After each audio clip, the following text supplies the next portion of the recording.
very tech-heavy 2-base builds. And that's why I was saying before the cast that if Ghost user has studied Puck and knows what to expect, this could definitely go in his favor, because Puck is very, very stylistic.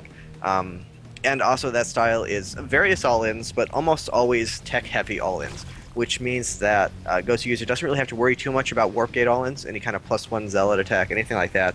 Not so likely to see that, but Void Ray-based all-ins, Immortal-based all-ins, Colossus-based all-ins, anything that comes later in the game is definitely scary, and Ghost user just needs to make sure that he times his macro well, and he can't hold off anything like that. So, and then that puts the onus on Puck to actually mix things up and catch Ghost user off guard if it turns out that he is too well prepared for his style. All right, well, here we are on Belshir Vestige, and to the southeast position, in the red trunks playing Protoss, we have Root Puck versus his opponent to the northwest position in the blue trunks, playing Zerg, currently up one game in this best-of-5 series. It is Millennium Gosu user. Now, we'll see what comes out of these guys in the next couple of minutes, but I'd like your opinion on something. The build that we saw last game, would you say that that was a blind counter to an expected style and ended up being kind of a coin flip, I suppose? Kind of, but as I was saying when I was discussing the third base on here, what happens on Star Station is that you can kind of just make a bunch of units as Zerg, and if Protoss tries to take their third, then that third is so exposed that you can go attack them and kill it. Whereas on a map like this, that third base is not so exposed. You can't kill it so easily. So all Ghost user really had to do last game was make a bunch of units and then either use them to defend, or if a third base goes down, go and try and attack. And that's the biggest problem with that map for Protoss users. That's why Protoss users don't like it too much. But on this map, then he actually has to make the choice between being aggressive and defensive.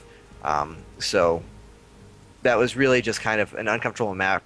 Puck chose a pretty cheesy build that might have worked out if Ghost user had gone for a different composition or tried to be more greedy or something like that. But really just an uncomfortable map, and Ghost user played it smartly. Alright, well, we saw a little bit of hatchery denial there from Puck. Nice little bit of control just to delay that hatchery a little while, and he actually responds with his own Nexus first play here. Yeah, Nexus first, and actually the safe version Nexus first, he did get the Forge before the second pylon. Sometimes Puck likes to be really, really greedy, get 2 pylons before starting up any kind of tech buildings. Might be worried about a 14 pool or something like that, as any Zerg who plays him on the ladder knows all of his tendencies, just because, you know, everyone plays a lot of games together. That's actually a really interesting part of this tournament, since these are all North American players. Even, well, Ghost user's based in France, but he still plays the North American ladder quite a bit. Yeah. Everyone has a ton of experience against each other and knows everyone's little quirks and flaws and tendencies. And we kind of see that here. Ghost user getting that very early gas before his actually taking his third base. That could be something that he has planned out specifically to counter Puck, because that is a pretty weird thing. It is possible he's going for the quick 1-1 Ling, like the quick double upgrade Lings into very fast Ultra style that we've been seeing a little bit recently. But it could also be something that he has prepped specifically to deal with Puck's playstyle. Yeah, and the point that you brought up was absolutely fantastic, in the fact that these guys have played so much together is sort of a blessing and a curse, I tend to find, because there are certain expectations that come of playing any of these guys that you run into on ladder, and then suddenly in a best of 5, things can change, especially since Ghost user and Puck have known who they've been playing against the round of 8 for at least the past week.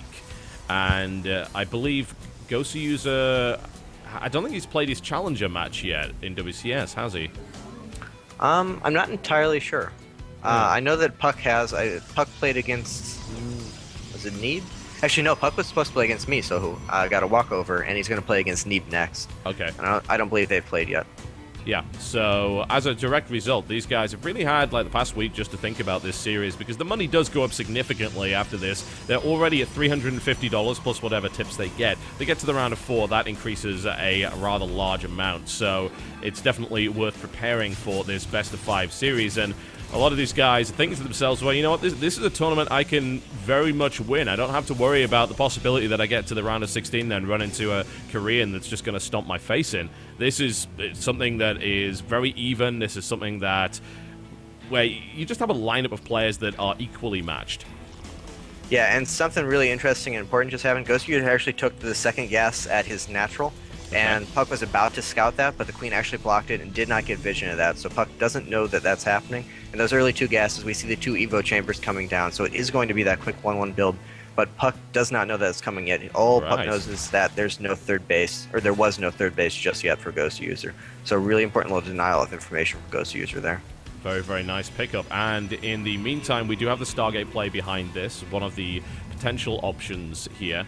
And we'll see what he decides to do with it. I would expect either a Void Ray or a Phoenix, and there's the Void Ray coming down. Be very, very odd indeed to see an Oracle thrown into play at this particular stage of the game. And Link's starting to make their way out. Ghost User's going to check and see if there's a third base, which of course he won't find. He's not going to be able to make a run at this natural. No, definitely not. Just poking around, trying to get some kind of map control, make sure that there's no third base there. But really just map control, keeping Puck in the dark as much as possible.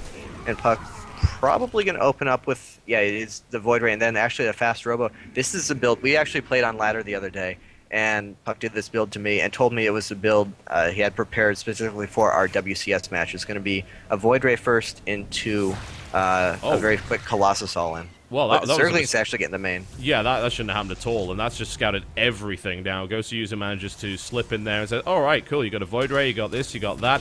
Even actually going to attack the pylon there, it shouldn't get it. The Void Ray should be able to pick that off, but yeah, that was a bit of a critical mistake there by Puck, not really paying attention. The sentries just sat there not really doing anything, and as a direct result, this build has been fully scouted. The responses coming in the form of a Baneling Nest and Infestation Pit coming down here. Yeah, did he actually... I don't believe he actually saw the Robo Bang. So he may still think it's just going to be an Immortal all-in. Okay. So the Colossus could catch it. The Colossus could catch him off guard. Yeah, let's see. Yeah, the Robo Bay was there. He did run past it, but it depends on the timing of it. Yes, he actually did miss that. There's an Overlord sitting about an inch to the north of it that isn't seeing it right now. I have to wonder if it'll spot it when the actual thing completes, but it looks like the Void Rays are heading in that direction anyway, so that's not going to be a factor unless those Void Rays end up attacking the Overlord and sending it in the wrong direction, but no, it is not going to see that, so yeah, absolutely right, he may very well have misread this. Yeah, and we don't see Inner Spire coming, so definitely not going to be Corruptors have to deal with that, and so that means that Ghost User is just going to have to actually overwhelm the Colossus army, catch it out of position, catch it when there are no force fields up, and actually just overwhelm it really inefficiently, because Colossus against Zerglings is obviously not a good trade for the Zerglings. Indeed not. But a Ghost User should have 2-2. He's actually not upgrading 2-2, and that's actually a really big problem, because the 2-2 upgrade is when the Zerglings actually get incredibly powerful. They absolutely melt any unupgraded Protoss ground army. And I'm not sure if that's a conscious decision from Ghost User, if he's rushing up to Hive to unlock some kind of tech that he feels comfortable with against Colossus. He may be going for very quick Vipers to pull the Colossus out of the composition, surround it with Zerglings, and kill it like that. But he's just now starting 2-2 upgrades, and I think he would save gas if he were going for that. So the late 2-2 upgrades may be a mistake, and if so, that's going to be a very costly one, because those Zerglings aren't going to be half as efficient against this army we have coming out from Puck. Yeah, it also means that if he does end up going for it, which he is now, the Ultra Cavern going down here and the Ling Ultra style, then the 3-3 and as a result the 5-3 upgraded Ultralisks will be a lot later. There's also some weird funky stuff going on. Ghost User built one Swarm Host. Yeah, I'm not really sure. That's something you see every once in a while, ZVT, to try and draw mine hits, but ZVP, maybe scouting, maybe base harassment, I'm not entirely sure. We'll just have to see how you use it. Also interesting, I was kind of wrong earlier. Puck did actually put down that third Nexus, not going for an all-in. And this is smart against the 1-1 Zergling style. If we look at Ghost User's third base, he has 15 drones actually mining there, and he's just now taking it. He doesn't have much of an economy. And most Protosses, when they see this style, they try and attack before the Ultras come out. But the smart way to play it is actually to sit back like Puck is doing here. And this probably was a planned 2-base all-in. Puck just sitting back, recognizing the situation, going to go for that big, heavy army that counters Ultralists, lots of Immortals and Zealots and Archons, hopefully. And because... Actually, no. Here comes the army. Yep, he's rolling in that general direction right now. The Colossus count is currently at 2. We had another Ling run by and a successful save on the third base in the meantime for Puck. And now he's just going to work on this third, and... I don't know. I don't think, really, Ghost User can actually engage this. He's going to lose this third, I would think. Yeah, but as soon as the Ultras come out, that army is dead. The one thing that's really going well for Puck here is that he actually has a Warp Prism in the main as well. Zealots taking down the Queen, forcing a pull on the drones. But a big army coming in here. The Ultras just pop. They melt all the force fields, and they're just killing everything, really. Yeah, there's a murder fest going on over here, and with that massive amount of queen support sitting on 7 queens with the transfusers, we suddenly get into this annoying position where Ultralisks refuse to die, and now they've got their mitts on the Colossus. He's able to control, but it doesn't make a difference. They're just smashing their way through the Stalkers, trying to get to the Colossus. Parts flying everywhere. It's ugly. But as you said, that Warp Prism harassment did do a reasonable amount, looking at 13 workers killed there for Puck, and of course the third base denied. But what happens when Gosu User decides just to turn around and say, you know what, I've got Ultralisks, you can't match that. I've got 6 of them, in fact, and I'm just going to come down on you. Yeah, Puck did manage to take out all of the Zerglings before he actually lost his army, and if he'd had a Mothership Core with attack, as he really, really should have, that would have been absolutely great because he could just recall out as soon as he killed the third. Yeah. Fortunately, he didn't, so he gave away all of those units, and with a third base, he has a little bit more production than you normally expect, but it can't be very high probe count third base just because he invested so much in that attack. And without that army, like you said, those 6 Ultras are just never going to die. Doesn't even have the queens coming. He's just going to use the queens to defend against any potential harass. Not going to bother trying to walk them across the map. But that Ultraling is going to be very, very hard for Puck to actually hold that off. Yeah, starting to work on 3-3 now as well. Puck definitely does not have the means to deal with those Ultralisks. Those Zealots will tickle and nothing but. And just going to go for the third base right now and most likely smash it down. There is a Void Ray and an Immortal in this mix, which will help a little bit, but those probes are going to die, and that Nexus is immediately going to melt. Engagement comes in, and Puck's going to try his best to try and hold on to this, but Zealot pieces are just flying everywhere. This is just ugly to watch as Gosu User rampages all over the third base of Puck, and Puck desperately trying to get those units out that he needs to deal with these Ultralisks, the Void Rays and the Immortals. And Gosu User smartly, I believe, now deciding to back off, just saying, hey, let's get 3-3. Puck is not researching upgrades, actually just started his Twilight Council. Yeah, that upgrade advantage says it all. There's just no way you can fight against that. We see all 6 Ultras retreating from that battle, some of them down to half health, and that's all Puck managed to do to them throughout that entire battle. And it's just going to continue like that. Puck doesn't have the economy to really afford to go Archons and Immortals and Zealots, and you really absolutely need all of those. You need the Archons to tank the damage from the Ultras. Everything else just ties to them immediately. You need the Immortals to deal the damage. You need Zealots in there to help against the Zerglings as well. And he just can't afford that kind of composition on 2 base.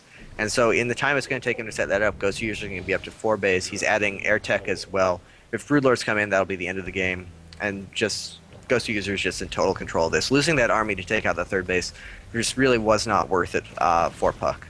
Oh, he's going to lose the Warp Prism here as well by the looks of it, so that's not going to be taking any more part in this particular game. And it's unfortunate because maybe that's a way to get back in if you can do a significant amount of economic damage. But as you said, the Templar Archives is now coming down to give him that Archon technology. But there's a big army now posturing to hit the 3rd base and force yet another cancel. There is a nice little bit of SimCity going on here with the Warlofts, but the rocks are going to go down, which is going to open up a nice little pathway. 3-3 is about to complete. We don't have Kindness plating, so they're not as tough as they could be, but more than tough enough to deal with what Puck's got, I feel. Yeah. But you do have the first 2 Archons coming in. Puck is going for a pretty good composition here. You get those Void Rays, the Immortals, the Archons. Those are all the units you'd want. The problem is he has half as many as he'd like to because he wasn't running on 3rd base for most of the game. And now we see the Queens coming across the map to join in as well. Some Corruptors to help shoot down the Void Rays. And more SimCity coming from Puck, more pylon walls. And that's really, really smart to do. That's something a lot of Protoss neglect. Those building walls just absolutely mess up the Ultra's pathing. And that can actually make a gigantic difference in a fight, but this is just such an overwhelming advantage for Gosu User.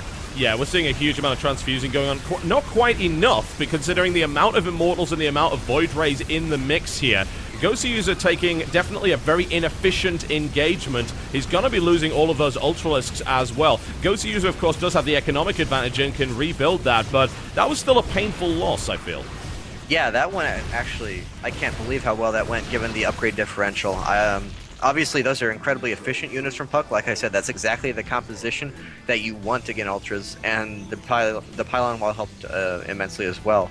But just with that many transfuses and that upgrade differential, I can't believe how well that went. He killed 7, 8 Ultras, all the Queens, all the Corruptors, and definitely not an advantage for Puck. That late 3rd base is just so detrimental, but he might not actually be able to hold. If Gosu User loses this 4th base and Puck keeps a decent amount of that army alive, I'm going to say it's actually an advantage for Puck at this point. Those Vipers aren't going to help too much. He's getting in there before the Broodlords actually finish. but with a blinding cloud down and not too many stalkers in the mix, the Broodlord should hold it off. But this has become a much more exciting game than it was before. Yeah, it's definitely difficult for Puck to even try to push up this. As you can very clearly see, he is running up against so many nasty units and has also now lost his anti-air, which means the Broodlords will finish off what remains of this army. And it was certainly a brave defense, no question about that, but it's now 180 supply to 74. The upgrade advantage is now 3-3 to 1-1. Blink Stalker now begins. These pylons will not stand up against that, and this is most likely going to be the end of it. The Archon doesn't even get into the mix. Blings now flood their way into the third base, make their way into the Stalkers, and that is it. Gosu User takes a second game in convincing fashion. Yeah, I thought Puck might have a chance with that big ultra attack, but I just kind of jumped the gun with a counterattack, and that proved to be too much.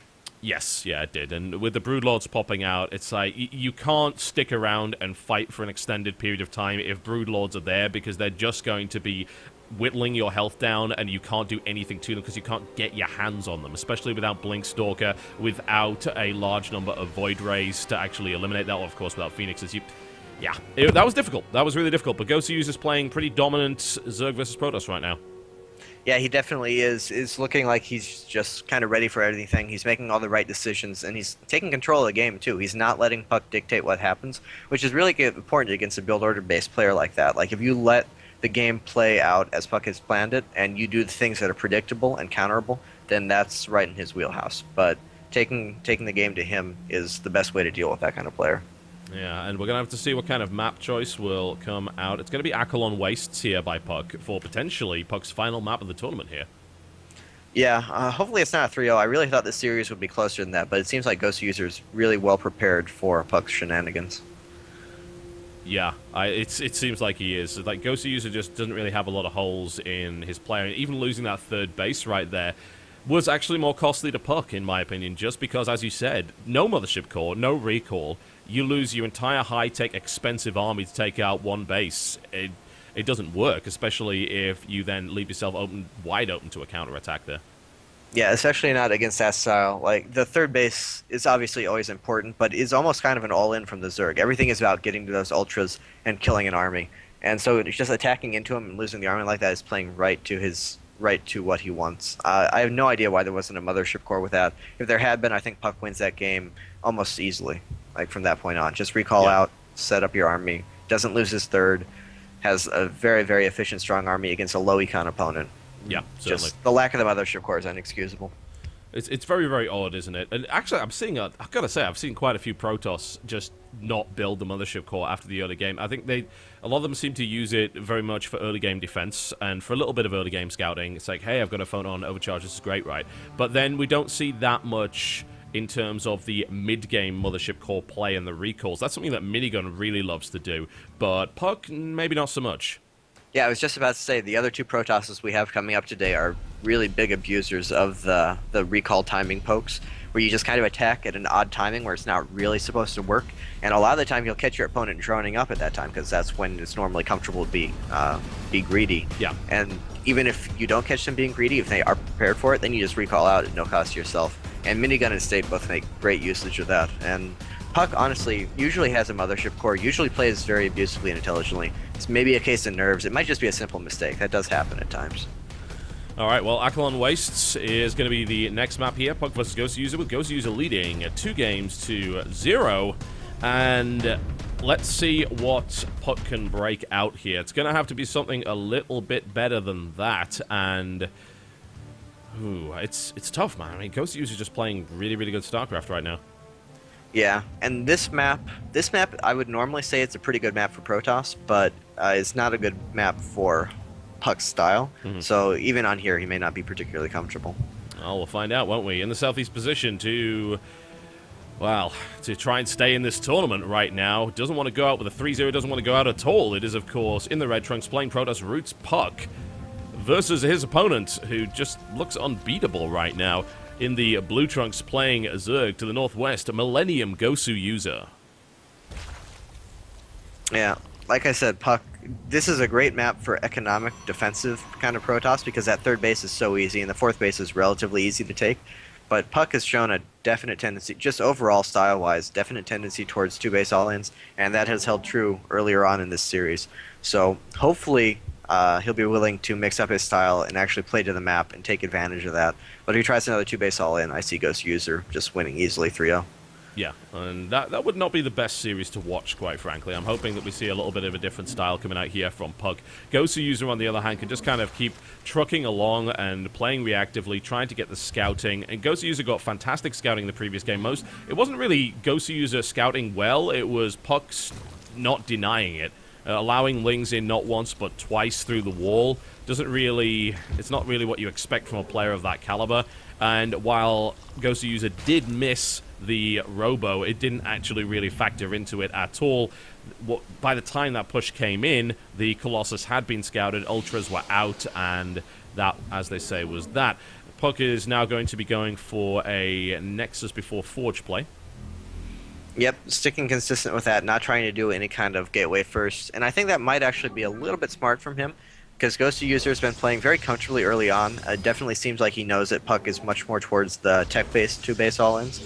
And tech-based two-base all-ins, obviously, if you're investing in a double Forge or a Stargate and a Robo or something early on, you're not going to be doing any kind of light pressure or any kind of attack.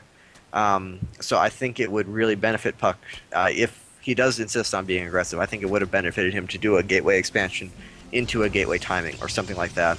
But it seems like just sticking with what he knows thus far. Yeah, Puck with the double pylon block and actually allowing the pylon and the natural to complete there. He really, really does not want Ghost User to expand right now. Yeah, but we do see pretty early pool finish and 4 Zerglings on the way. Forge has not completed yet, but I would be pretty surprised. I think he's just going to use these Zerglings to clear it out, put down 2 hatcheries at once. It's too much of a gamble to actually go to the Protoss' base and risk not getting an expansion up because you can't clear the pylons.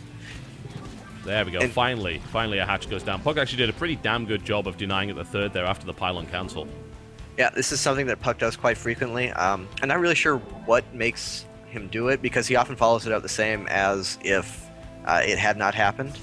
So I'm not really sure what triggers that. It may just be a tactic he mixes in every once in a while, but just goes very committed to the hatchery blocks, just denies as much economy as possible. Sometimes even to the extent of putting down a gateway or a cyber core next to the pylon and the natural to delay that even more. Just definitely something he likes to do. And as a Zerg player, I know every Zerg just absolutely hates that. Yeah. It's so frustrating. It slows your economy down so much. You're sitting there with 600-700 minerals banked up in the early game, and there's just nothing you can really do about it. It's just incredibly frustrating, and I think really smart for the Protoss player to do.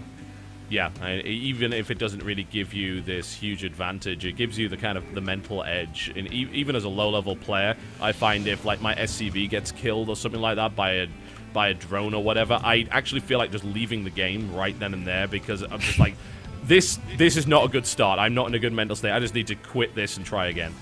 Yeah, it's incredibly demoralizing. Like even like you said, beyond the actual concrete impact it has on the game, it's not going to cost you the game to have something like that happen early on. But it's just so frustrating and so uncomfortable to know that you could have started much more efficiently, and it can be really, really annoying. But Ghost User is up with a 2-0 lead, probably in a pretty good mental place right now, and we see a very quick double gas coming down from him right at 36 supply. So that's earlier than usual. That could be a quick speed link, could be quick upgrades, maybe fast lair into Muta, but definitely something to look out for, not entirely normal. Certainly. And on the other side of things, we do have Puck taking all 4 gas as well.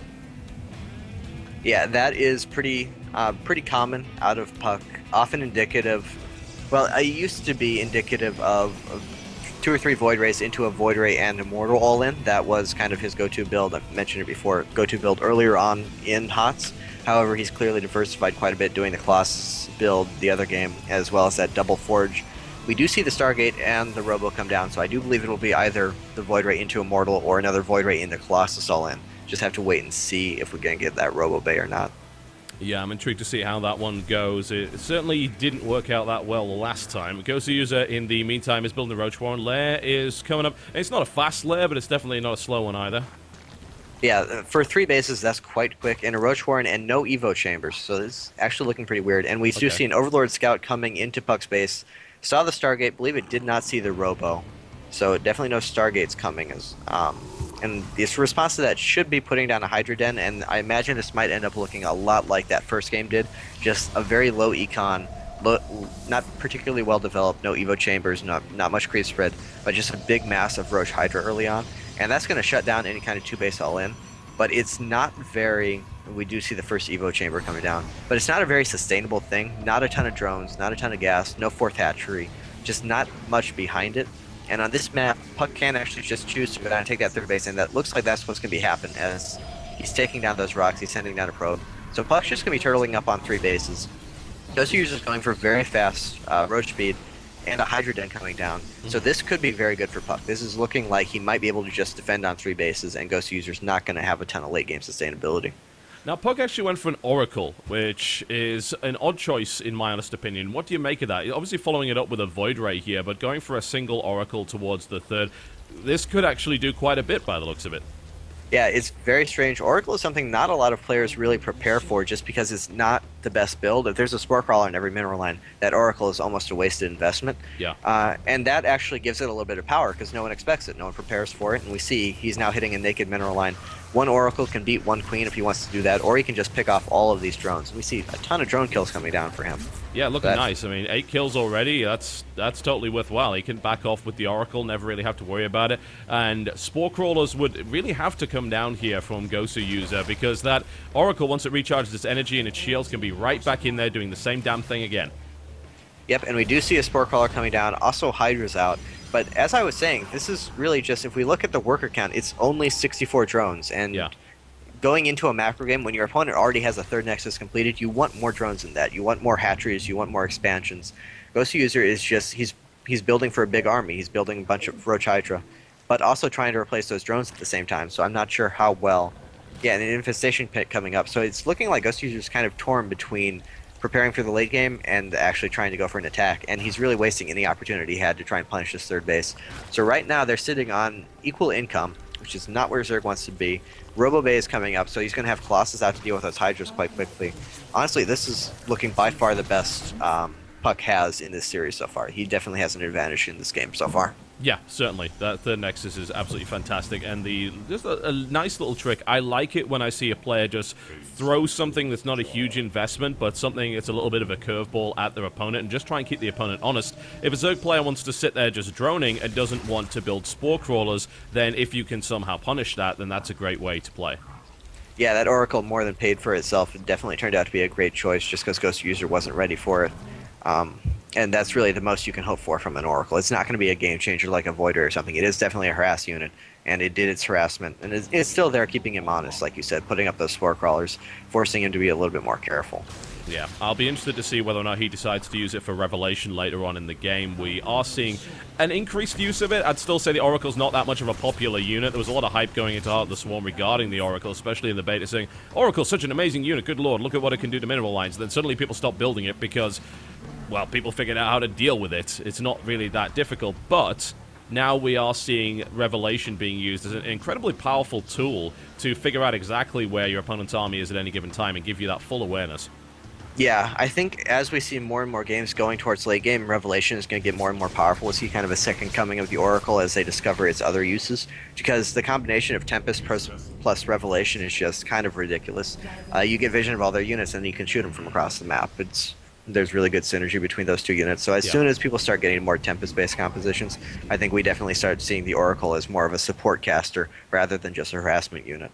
Now, composition-wise, we're seeing these guys build up towards max armies, and neither of them seem all that willing to go for each other. There, in fact, goes the Revelation, and the Oracle actually gets out of there, so that's a nice little piece of information there. So Ghost User has gone for Roach Hydralisk, and is combining some Corruptors and a few Vipers into the composition as well. He is up against Gateway Void Ray Colossus, and upgrade count-wise, we are looking for currently a slight advantage for the Protoss player, although that will be cancelled out momentarily by the upgrades here from Ghost User, who is now also putting down a Great Aspire. So if you were to look at both of these compositions, who would you say would have the edge if they were to both go into 200-200? A lot of it's going to come down to control and how well Ghost User can actually trade out his ground army for Broodlords and Corruptors. Because those Zerglings, those Roaches, not going to do too much in max composition, particularly with that many Colossus and Void Rays out.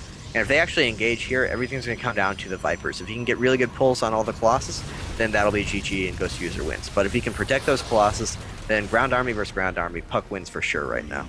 Alright, well, the fourth base looks like it's going to be cancelled there. I think it was...